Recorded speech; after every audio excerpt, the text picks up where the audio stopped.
Vou chamar sua atenção para o número de laboratório 23-01723. Você se lembra de ter trabalhado no caso identificado por esse número de laboratório? Sim.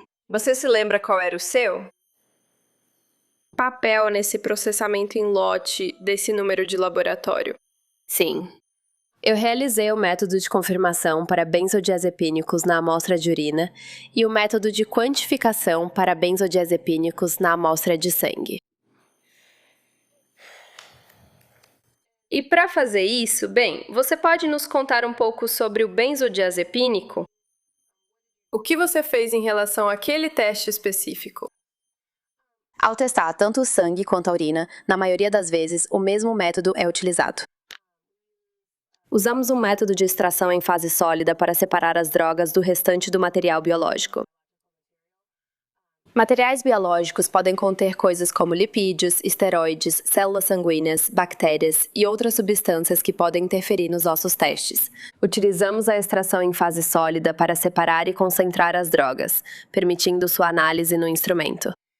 E então analisamos essas amostras em um LC-MS-MS, que é um espectrômetro de massas com cromatografia líquida, capaz de separar as diferentes drogas e identificar especificamente qual está presente e em que quantidade. Ao testar amostras de sangue, podemos informar a quantidade presente. Ao testar amostras de urina por esse método, embora ele determine a quantidade presente, nós não informamos esse valor porque as concentrações na urina não são realmente significativas. Elas não refletem nenhuma concentração que estava anteriormente no sangue. Elas basicamente só refletem a quantidade da substância que estava presente na urina. Então nós não informamos isso. Existe uma etapa adicional necessária ao testar a urina no início do método, mas fora isso, tanto o sangue quanto a urina são testados da mesma forma, usando a extração em fase sólida e o LC-MS-MS. E neste caso, com este número de laboratório, a unidade de toxicologia recebeu, de fato, 6 frascos de sangue e 1 frasco de urina, correto? Havia 4 frascos de sangue e 2 frascos de soro, que começaram como sangue, mas já eram soro quando os recebemos, e então um tubo de urina. Certo. E quanto à urina, no seu papel nesse processo em lote, você realizou aquele teste de triagem para benzodiazepínicos, correto? Sim. E deu positivo. Sim. Então, nos testes adicionais, você conseguiu detectar algum benzodiazepínico específico na urina? Não fiz o teste inicial de triagem para benzodiazepínicos por ELISA, que deu positivo. Com esse resultado, realizei o teste confirmatório na urina, que identificou as drogas específicas presentes.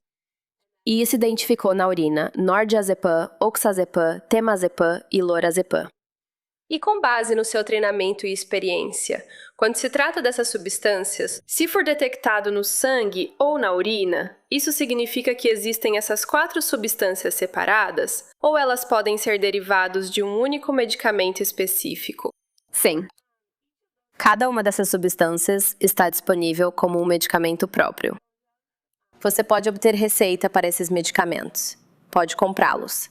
No entanto, diazepam, que é mais comumente usado do que nordiazepam, oxazepam e temazepam, se decompõe nessas outras 3 substâncias. Então, muitas vezes, quando detectamos nordiazepam, oxazepam e temazepam, elas na verdade estão presentes no corpo porque o diazepam ou outro benzodiazepínico foi inicialmente ingerido e se decompôs nessas 3. Mas no que diz respeito ao teste de urina, você não pode determinar ou quantificar o que era ou se era um medicamento ou vários. Correto. Neste caso, você mencionou que também fizeram outros testes no sangue, certo? Sim. E também foi para os benzodiazepínicos?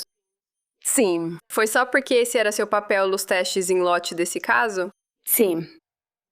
Quais foram os resultados nos testes dos benzodiazepínicos no sangue? O sangue continha 8,8 nanogramas por mililitro de diazepam e 20 nanogramas por mililitro de nordiazepam e 4,8 nanogramas por mililitro de oxazepam e 1,9 nanogramas por mililitro de temazepam e 61 nanogramas por mililitro de lorazepam. No seu papel nos testes, você só opera o equipamento, executa os testes e obtém os dados, correto? Há uma certa análise dos dados.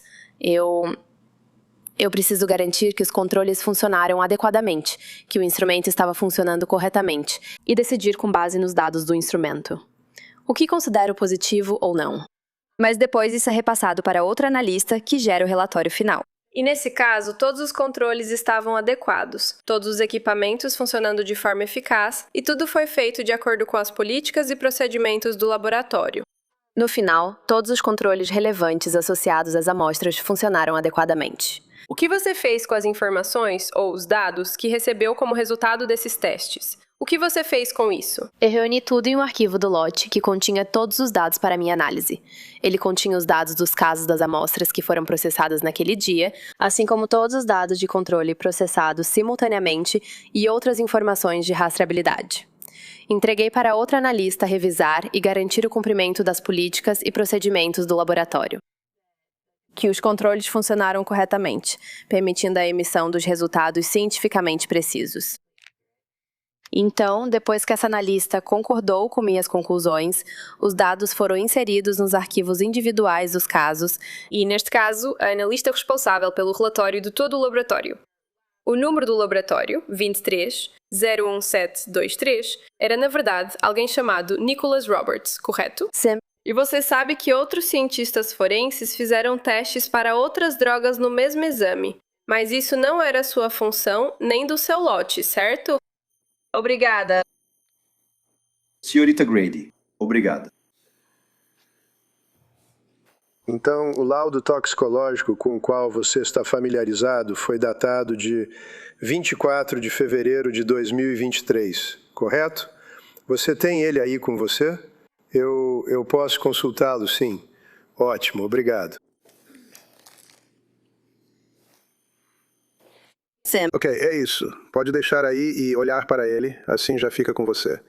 Faz referência ao número do seu laboratório e depois menciona as amostras que você indicou, as de toxicologia. 4 amostras de sangue. Soro, plasma, você anotou soro, plasma, e depois urina, certo? Sim. E quando você diz soro, plasma, o que é isso? Isso é apenas uma separação do sangue ou foi realmente o plasma que foi enviado? Como isso aconteceu em vez do sangue propriamente dito, nos itens 1, 2 e 3? Recebemos amostras que foram coletadas por motivos médicos e a amostra que foi inicialmente retirada teria sido sangue. Mas o hospital teria separado as células sanguíneas da parte líquida da amostra antes de enviá-la para o nosso laboratório. Então, quando eu recebi, era soro ou plasma. Mas inicialmente teria sido sangue. Ok. E o mesmo com a urina, correto? Sim. E você recebeu todos esses itens em um tubo com tampa azul claro. Oxalato de potássio e fluoreto de sódio serviam só para evitar a coagulação, certo? Sim. Então, olhando mais abaixo, diz no exame toxicológico do sangue ao qual você faz referência, como você indicou, o diazepam 8,8, o nordiazepam, o oxazepam, temazepam, lorazepam, e você está anotando. Série nanogramas por mililitro, NG per mililitro? Sim, tudo bem.